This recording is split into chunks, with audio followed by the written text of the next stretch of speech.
الحمد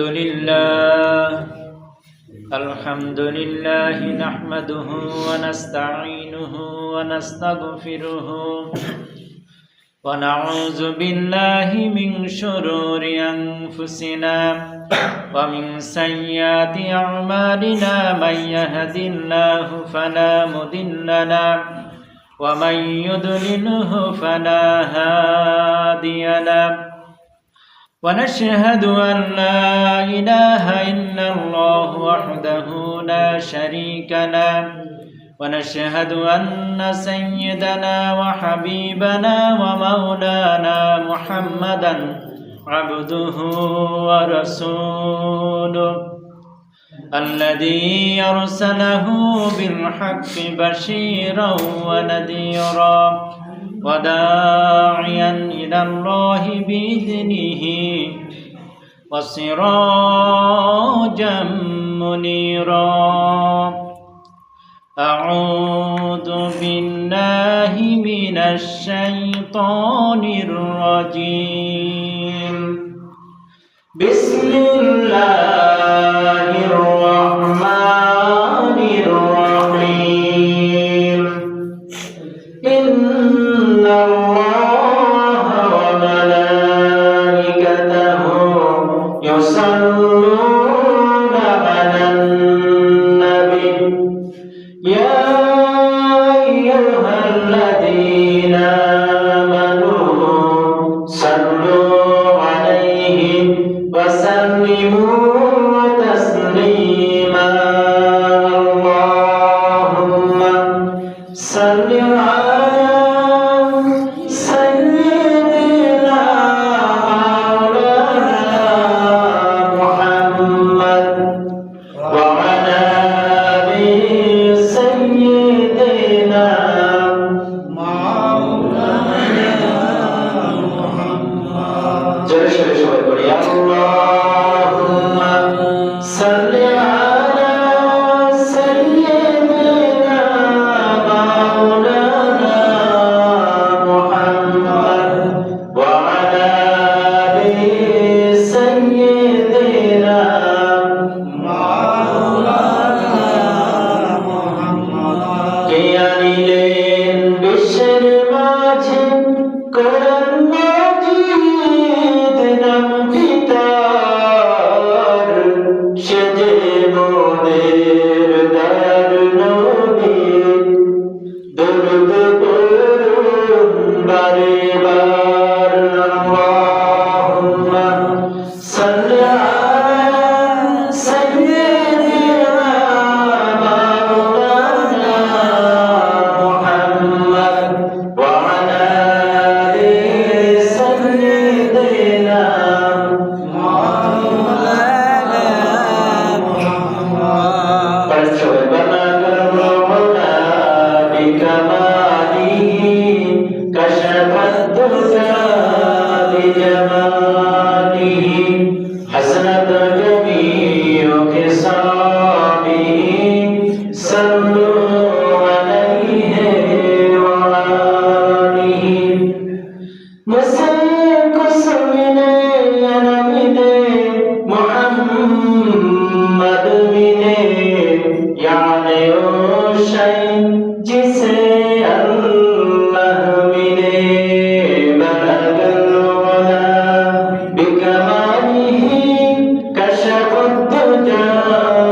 بجماله حسنت جميع خصاله صلوا عليه وآله আলহামদুলিল্লাহ প্রিয় হাজিরিন প্রিয় মুসলিমিন আসসালামু আলাইকুম ওয়া রাহমাতুল্লাহি ওয়া বারাকাতুহু আমরা আজকের জুমার আলোচনা শুরুতে মহান রব্বুল আলামিনের দরবারে লাখ কোটি শুকরিয়া আদায় করছি সবাই পড়ছি আলহামদুলিল্লাহ রাসূলের প্রতি দরুদ সালাম বিনিময় করছি সবাই পড়ছি সাল্লাল্লাহু আলাইহি ওয়াসাল্লাম সম্মানিত উপস্থিতি সম্মানিত হাজিরিন আমাদের আর কয়েকদিনের পরেই রমজান মাস আমাদের মাঝে আগত আমরা রমজান সম্পর্কে আজকের আলোচনা শুরু করব রমজানের শেষ জুমা পর্যন্ত এই আলোচনা চলবে ইনশাআল্লাহ।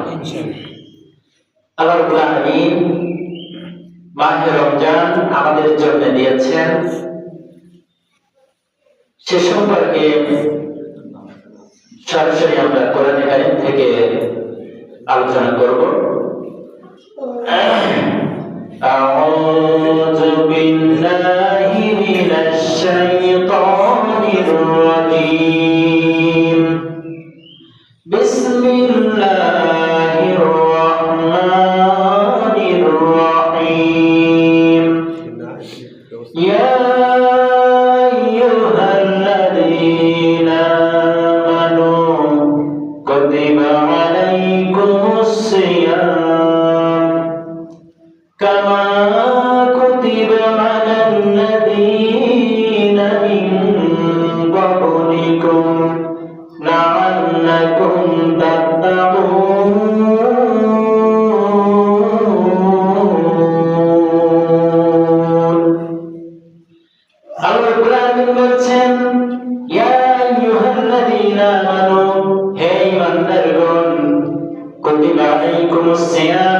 তোমাদের উপরে রোজাকে ফরজ করে দিলাম, কামা কুতিবা আলাল্লাযীনা মিন ক্বাবলিকুম, যেমনি ভাবে তোমাদের পূর্ববর্তী উম্মতদের উপরে ফরজ করেছিলাম, লাআল্লাকুম তাত্তাকুন, যেন তোমরা এই রোজার মাধ্যমে তাকওয়া অবলম্বন করতে পারো। আল্লাহ রাব্বুল আলামিন কি বলছেন? ইয়া আইয়ুহাল্লাযীনা আমানু, হে ঈমানদারগণ, কুতিবা আলাইকুমুস সিয়াম, তোমাদের উপরে রোজাকে ফরজ করে দিলাম, কামা কুতিবা আলাল্লাযীনা মিন ক্বাবলিকুম, তোমাদের পূর্ববর্তী যারা ঈমানদার ছিল, মুসলমান ছিল, তাদের উপরেও আমি এই রোজা ফরজ করেছিলাম। কেন? লাআল্লাকুম তাত্তাকুন, যেন তোমরা এই রোজার মাধ্যমে তাকওয়া অবলম্বন করতে পারো। এই রোজার সাথে তাকওয়ার কথা বলা হয়েছে। রোজার সাথে তাকওয়ার গুরুত্বপূর্ণ মিল রয়েছে। কিভাবে? তাকওয়া রোজার সাথে এতটা রিলেটেড কেন? তাকওয়া রোজার সাথে এতটা রিলেটেড কেন? সেই বিষয়টি আমাদেরকে বিশ্লেষণ করার দরকার। যে ব্যক্তি নামাজ পড়ে না, বাংলাদেশের প্রেক্ষাপটে মাঝে মাঝে পড়ে বা শুধুমাত্র জুম্মায় পড়ে অথবা এক মাসে একদিন পড়ে, এমন একজন ব্যক্তি যদি কোনো আত্মীয় বাড়িতে যায়, যদি তার কোনো বন্ধু বান্ধবের সাথে বেড়াতে যায়, তারা যদি নামাজি হয়, তাহলে ওই লোকটি যখন তার বন্ধু বান্ধবের সাথে থাকে অথবা আত্মীয় স্বজনের বাড়িতে যায়, তখন তাদের পরিবেশের সাথে তারা যদি নামাজি হয়, তাহলে এই লোকটি যদিও 1 মাস 2 মাস পরে একত্র নামাজ পড়ে অথবা মাঝে মাঝে জুম্মার নামাজ পড়ে, এই লোকটিও তাদের সাথে নামাজে যেতে বাধ্য হয় সামাজিক কারণে।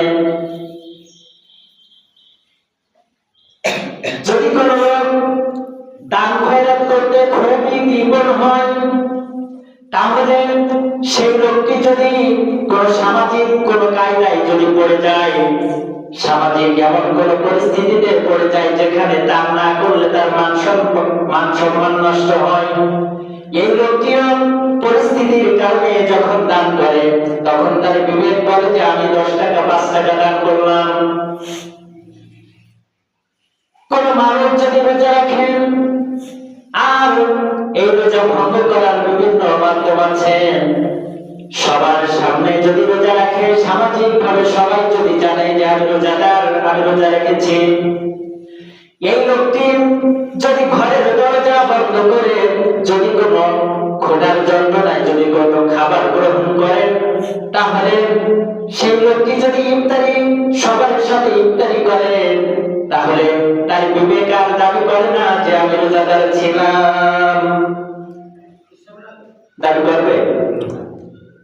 ক্ষুধার যন্ত্রণায় ঘরের দরজা দিয়ে কিছু খাদ্য গ্রহণ করেছে, এটি আল্লাহ ছাড়া কেউ জানে না, জগতের মানুষ, তার পরিবারের কেউ জানে না, সমাজের কেউ জানে না, আল্লাহ ছাড়া কেউ জানে না। সেই লোকটি ছাড়া যখন ওই লোকটি ঘরের দরজা দিয়ে খাদ্য গ্রহণ করলো অথবা চুরি করে যে কোনো পরিস্থিতিতে সে খাবার গ্রহণ করলো, আবার যখন মসজিদে ইফতারি হয়, সামাজিক ভাবে যেখানে ইফতারি হয় সেইখানে রোজাদার পরিচয় ইফতারি করলো, কিন্তু তার বিবেকটা আর কখনো দাবি করেন না যে সেই লোকটি রোজাদার। দাবি করে সে বোঝে যে আমি রোজা থেকে ফেলেছি। কিন্তু একটু খেয়াল করেন, যে লোকটি শুধুমাত্র জুম্মার নামাজ পড়ে অথবা মাসে একবার নামাজ পড়ে অথবা 2 মাসে একবার নামাজ পড়ে অথবা 2 ঈদের নামাজ পড়ে, সে নামাজি হোক বা না হোক, সে 5 ওয়াক্ত নামাজি দাবি করতে পারে না। কিন্তু এতটুকু সে দাবি করে পরিস্থিতির কারণে, লোক দেখানোর জন্য, যদি কোনো পরিস্থিতিতে মসজিদে গিয়ে অন্য লোকদের সাথে সালাত আদায় করে, তাহলে সে বলে না আমি সালাত আদায় করেছিলাম। কি বলবে? বলবে যে আমি নামাজ পড়েছিলাম, ঈশার নামাজ আমি পড়েছিলাম। কিন্তু সে যে পরিস্থিতির কারণে নামাজ পড়লো, বন্ধু বান্ধবদের পাল্লায় পড়ে নামাজ পড়লো অথবা ভিআইপিদের পাল্লায় পড়ে নামাজ পড়লো অথবা অন্য কোনো পরিস্থিতির কারণে সে নামাজ পড়লো, কিন্তু তার বিবেক কখনো বলে না যে আমি লোক দেখানোর জন্য নামাজ পড়েছি। কি বলে? বিআই নামাজ পড়তে যাচ্ছে, বিআইয়ের সাথে গেল, নিজে নামাজি না কিন্তু বিআই নামাজি। বিআই বাড়ি গেছে, এখন বিআই মসজিদে নামাজ পড়তে যাচ্ছে, নামাজ পড়তে গেল। এই লোক কি কখনো বলে না যে আমি বিআইয়ের কারণে নামাজ পড়তে গেছি? যায় কিন্তু তার কারণে, কিন্তু মুখে কখনো দাবি করে না। বন্ধু বান্ধবের পরিস্থিতিতে যদি নামাজ পড়তে বাধ্য হয়, তাহলে সে কিন্তু মুখে দাবি করে না যে আমি ওই বন্ধুর পাল্লায় পড়ে নামাজ পড়েছি। সে তার অন্তরটা দাবি করে যে না, আমি এই অর্থের নামাজ পড়েছিলাম। রোজায় এমন একটি বিষয়, চুরি করে যদি খাদ্য গ্রহণ করেন, পুকুরে ডুব দিয়ে যদি পানি খায় অথবা টিউবওয়েল থেকে চুরি করে যেখানে কোনো মানুষ নেই সেখানেও যদি পানি খায়, আর মসজিদে ইফতারির সময় অথবা যেখানে ইফতারি হয় সারাদিন আর কিছু না খাইলেও যখন সামাজিক ভাবে সে ইফতারি করে, তখন অন্যান্য সবাই জানে যে এই লোকটি ইফতারি করেছে, রোজা ছিল, কিন্তু তার বিবেকটা নামাজ পড়লে যেরকম দাবি করে, দান খয়রাত করলে যেরকম দাবি করে, রোজা যদি ভঙ্গ করে, চুরি করে, তাহলে তার বিবেক আর দাবি করে না যে আমি রোজা ছিলাম। এই কারণে রোজাটা হচ্ছে এমন একটি গুরুত্বপূর্ণ বিষয় যে এর সাথে তাকওয়াটা 100% জড়িত। রোজা এমন একটি বিষয় যে তার বিবেক আর দাবি করে না। আর এই রোজা অবস্থায় মানুষ সমস্ত অন্যায় কাজ থেকে কি করে? বিরত থাকে। অন্য সময় আপনি পারেন আর নাই পারেন, অন্য সময় যদি কারোর সাথে ঝগড়াঝাটি লাগে তাহলে গালিগালাজ করে, কি করে না? অন্য সময় যদি ঝগড়াঝাটি হয় তাহলে গালিগালাজ করে, কিন্তু রোজা থাকলে সে 100% চেষ্টা করে যে মুখ থেকে যেন গালি বের না হয়। মিথ্যা কথা সহজে বলতে চায় না, কিন্তু রোজা না থাকলে 1 সেকেন্ডের ভিতরে কি হয়? রোজা যদি না থাকে 1 সেকেন্ডের ভিতরে মিথ্যা কথা বের হয়ে যায়। কিন্তু রোজা থাকা অবস্থায় যত ফাঁক ফোকর আছে সব ফাঁক ফোকর অবলম্বন করবে, কিন্তু মিথ্যা কথা সহজে বলে না। এইটা হচ্ছে তাকওয়া। এটা কি? আল্লাহর ভয়। বোঝে যে আমার রোজাটা হবে না। আমি যদি মিথ্যা বলি তাহলে আমার রোজাটাও হবে না। কিন্তু অন্য সমাজে অকপটে মিথ্যা বলে দিচ্ছেন, তাহলে কি হচ্ছে? ইমানটা দুর্বল হয়ে যাচ্ছে। আর রোজা অবস্থায় আপনার এই মিথ্যাটা ঠেকিয়ে দিচ্ছে কে? তাকওয়া, আল্লাহর ভয়, যে আমার এই রোজাটি নষ্ট হয়ে যাবে মিথ্যা কথা বললে, গালিগালাজ করলে আমার এই রোজা নষ্ট হয়ে যাবে। এই কারণে মিথ্যা কথা সহজে বলতে চায় না। যে কোনো পরিস্থিতিতে হোক, রমজান মাসে সকল মুসলমান, সকল ইমানদার, সকল রোজাদার এই সমস্ত অন্যায় কাজ থেকে সর্বোচ্চ তার জীবন পরাণ দিয়ে চেষ্টা করে যে রোজা অবস্থায় যেন আমার দ্বারা কোনো অন্যায় কাজ না হয়ে যায়। সম্মানিত উপস্থিতি, সম্মানিত হাজির, এই যে রোজা, এই রোজার মাসে এই যে মানুষ অন্যায় কাজ থেকে বিরত থাকে, কি কারণে বলতে পারেন? অন্যায় কাজ থেকে কেন বিরত থাকে? চেষ্টা করে, এত জান পরাণ দিয়ে চেষ্টা করে, কেন বলতে পারেন? সারাদিন না খেয়ে রয়েছেন, সেই কারণে।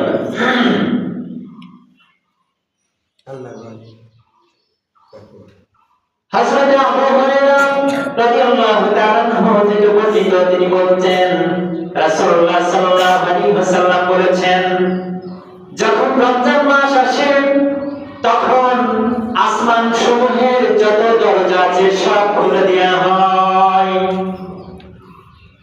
আর জাহান্নামের যত দরজা আছে সবগুলি দরজা বন্ধ করে দেওয়া হয়। আর যে শয়তান গোটা মানব জাতির শিরা উপশিরায় ঢুকে সমস্ত পাপ কাজের সাথে জড়িত করে, এই শয়তানকে রমজান মাস আসার সাথে সাথে লোহার শিকলি দিয়ে তাকে বন্দী করে রাখা হয়। কি করা হয়? শয়তানকে লোহার শিকলি দিয়ে বন্দী করে ফেলা হয়, বেঁধে ফেলা হয়।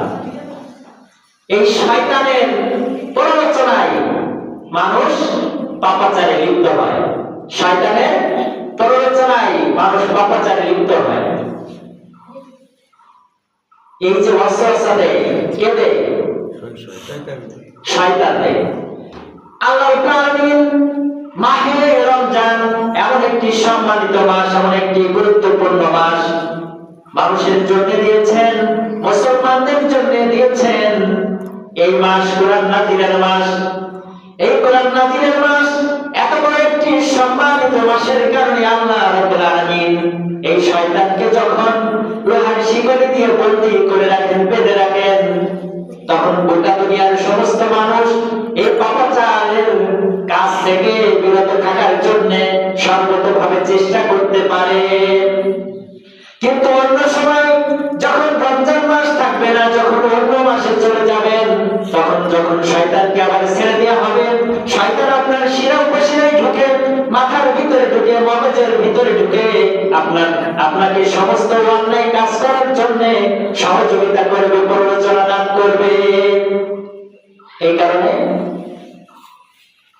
মানুষ অন্য 11টি মাসে অকপটে পাপাচারে লিপ্ত হয়ে যায়, পাপ কাজে সংশ্লিষ্ট হয়ে যায়, জড়িয়ে পড়ে। কে সহযোগিতা করে? শয়তান সহযোগিতা করে, শয়তান সহযোগিতা করে। হাদিস শরীফে এসেছে, রাতের বেলায় যখন মুমিনেরা ঘুমিয়ে যায়, ইমানদার মানুষেরা ঘুমিয়ে যায়, নামাজীরা যখন রাতের বেলায় ঘুমিয়ে যায়, ফজরের সময়, আযানের সময়, ফজরের যখন জামাতের সময় হয়, সেই সময় শয়তান মাথার কাছে বসে বসে মাথায় হাত বুলিয়ে, ভালো করে যাতে ঘুম হয়, ঘুম যাতে না ভাঙে, সে ব্যাপারে মাথার কাছে বসে মাথায় হাত বুলিয়ে দেয়, গায়ে হাত বুলিয়ে দেয়, যাতে ঘুম কি না ভাঙে, যাতে ফজরের নামাজ পড়তে না পারে। এই কারণে আমাদের এই দুর্বলতার কারণে এই সুযোগে আমরা ফজরের নামাজটি কাজা করে ফেলি। কার কারণে? শয়তানের কারণে। শয়তান কি করে? ঘুম পড়তে সহযোগিতা করে। মানুষ যখন ক্লান্ত হয়, মাথার যন্ত্রণা করে, যখন মাথায় হাত বোলানো হয়, কপাল টিপে দেওয়া হয়, তখন কি হয়? ঘুম চলে আসে না? তখন ঘুম চলে আসে। এই রাতের বেলায় ঘুমানোর পরে ভালো করে দেখবেন যে যখন মানুষ ঘুমায় তখন সহজে ঘুম আসে না। সহজে কি হয় না? ঘুম আসে না। এই ঘুম আসতে যখন দেরি হয়, 1 ঘন্টা 2 ঘন্টা দেরি হয়ে যায়, ঘুমানোর সময় যখন পার হয়ে যায়, তখন ফজরের সময়টি পার হবে না? হবে না? ফজরের সময়ও 1 ঘন্টা ঘুমাতে যদি আপনার দেরি হয়, ঘুম আসতে যদি দেরি হয়, তাহলে আপনার 10টায় ঘুমালে যদি 5টায় জাগ্রত হন, তাহলে 12টায় ঘুমালে 6টায় জাগ্রত হবেন, ফজরের নামাজ কাজা হয়ে যাবে। এই ঘুম না আসার পিছনে শয়তানের হাত থাকে। আর ফজরের আজানের সময় ঘুম যাতে না ভাঙে তখনও শয়তানের হাত থাকে। এই কারণে ফজরের নামাজ কাজা হয়ে যায়। আর যখন রমজান মাসে নামাজিরা রোজাদারেরা যখন রোজা থাকে, শয়তান যতই প্ররোচনা দান করুক, যখন তাকে শৃঙ্খলিত করা হয়, বেঁধে রাখা হয়, তখন শয়তানের প্ররোচনা বন্ধ হয়ে যায় মানুষের ভিতরে। এই শয়তানের প্ররোচনা বন্ধ হয়ে গেল, আর মুসলমানদের চারিপাশে যারা আছে তখন তারা সবাই তাকে জাগ্রত করার চেষ্টা করে। সেহরি খাওয়ার সময় মুয়াজ্জিন এসে কি করে? সেহরি খাওয়ার সময় হয়েছে, আপনার সবাই জেগে উঠো। ওর বাড়িতে যখন আলো জ্বলে না, যখন মানুষের কথা শোনা যায় না, যারা রোজা থাকে পাশের বাড়িতে কি বলে? ওরা এখনো উঠিনি, ওদের বাড়িতে এখনো লাইট জ্বলছে না, মনে হয় ওদের ঘুম ভাঙেনি, ওদের ডেকে দাও। কি তাই বলে না? আপনি ফজরের নামার সময় ডেকে দেন যে ওই বেচারা ঘুমিয়ে আছে, ওকে ডেকে নিয়ে আসি। রমজান মাস বাদে কে রাতের বেলায় সেহরি খেতে উঠতে পারলো না, ঘরে আলো জ্বললো না, লাইট জ্বললো না, কোনো সারা শব্দ পাওয়া যাচ্ছে না, কোনো কথা শোনা যাচ্ছে না, সেই সময় রোজাদারেরা নামাজিরা বলছেন ওরা এখনো ঘুম থেকে জাগেনি, ওদেরকে ঘুম থেকে ডেকে দাও। সেহরি খাওয়ার সময় মুয়াজ্জিন মসজিদে এসে মাইকে ডেকে দিল সেহরি খাওয়ার জন্য, শয়তানকে বাধার জন্য। শয়তান যে আল্লাহ রাব্বুল আলামিন বেঁধে রেখেছেন, এই কারণে মনের থেকে আপনার মনের ভিতরে যে ওয়াসওয়াসা থাকে, শয়তানি প্ররোচনা থাকে, সেই কি আল্লাহ রাব্বুল আলামিন বন্ধ করে দিয়েছেন। কোরআন নাজিলের মাস মাহে রমজান, রহমতের মাস। রোজার মাসে যখন প্রথম চাঁদ দেখবেন, যখন চাঁদ উদিত হবে, সেই সময় বৃষ্টি যেমন বর্ষণ হয় ফোঁটায় ফোঁটায়, আল্লাহ রাব্বুল আলামিন আসমানের সমস্ত দরজা খুলে দেন, জাহান্নামের দরজা বন্ধ করে দেন এবং জান্নাতের দরজা খুলে দিয়ে বৃষ্টির ফোঁটার মতো কুয়াশা যেমন ঝরে, সেই রকম কুয়াশার মতো আল্লাহর রহমতকে আল্লাহ জমিনে নাজিল করেন। সুবহানাল্লাহ। এই কারণে শয়তান যখন বন্দী থাকে, আপনার মনে যখন প্ররোচনা না দেয়, তখন এই রোজাদারের জন্য সেহরি খাওয়ার জন্য আপনি সবাইকে জাগ্রত করে দিচ্ছেন। ফজরের সময় যখন মসজিদে আসছে না, বা বাড়ি থেকে যখন আপনি বের হচ্ছেন, তখন আপনার বাড়ি থেকে আশেপাশে যারা আছে সবাইকে ডেকে নিয়ে আসছেন, চলেন মসজিদে যাই নামাজ পড়ে আসি, কি তাই না? মসজিদে আসার সময়, নামাজের সময় নামাজ পড়তে ডেকে নিয়ে আসছেন, কিন্তু যখন রমজান মাস শেষ হয়ে গেল, শাওয়াল মাস শুরু হলো, ফজরের সময় মসজিদে না আসলেন, সেহরি খেতে না উঠতে পারলে যেমন ডেকে দিতেন, ফজরের সময় ডাকাডাকি বন্ধ হয়ে যায়, আর ডাকে না। কেন ডাকেন না? আপনি ফজরে নামাজ পড়তে উঠলেন, ফজরে নামাজ পড়তে উঠলেন, মসজিদে আসতেছেন, আর কেন ডাকছেন না বলতে পারেন? কি রমজান মাসে সেহরি খাওয়ার জন্য ডাকছেন, নামাজের সময়ের সময় নামাজের জন্য ডাকছেন, কিন্তু রোজার মাস যেই পার হয়ে গেল সেই টাকাটা কি বন্ধ হয়ে গেল। কারণ কি? রোজার মাস শেষ, আল্লাহ শয়তানকে আবার ছেড়ে দিয়েছে। আমরাও কি হয়ে গেছি?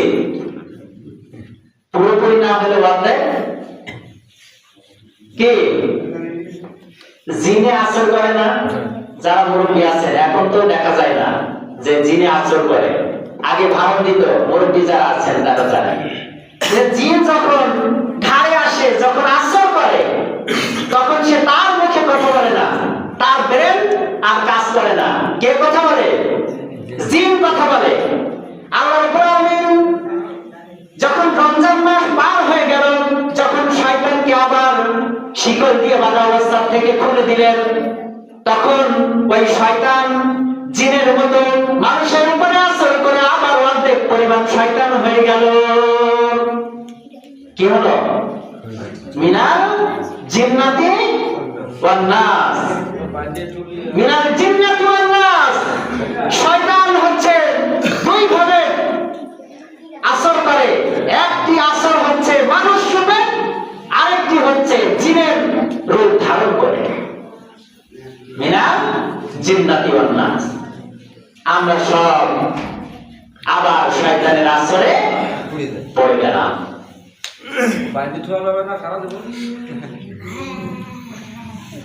এই বাইন্দে রাখার ক্ষমতা কে রাখেন? আল্লাহ রাব্বুল আলামিন রাখেন।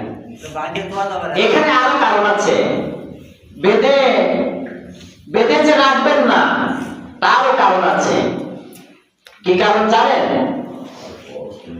আমরা যারা বাংলাদেশের মানুষ ইসলামকে ভালোবাসি, কোরআনকে মহব্বত করি, হাদিসকে ভালোবাসি, মহব্বত করি, আল্লাহ রাসূলকে ভালোবাসি, মহব্বত করি,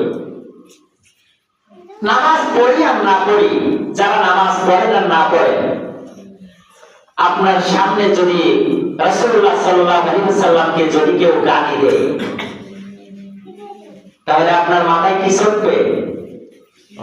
মাথায় কি ঝরবে? খুন ঝরবে, খুন। কি করবেন?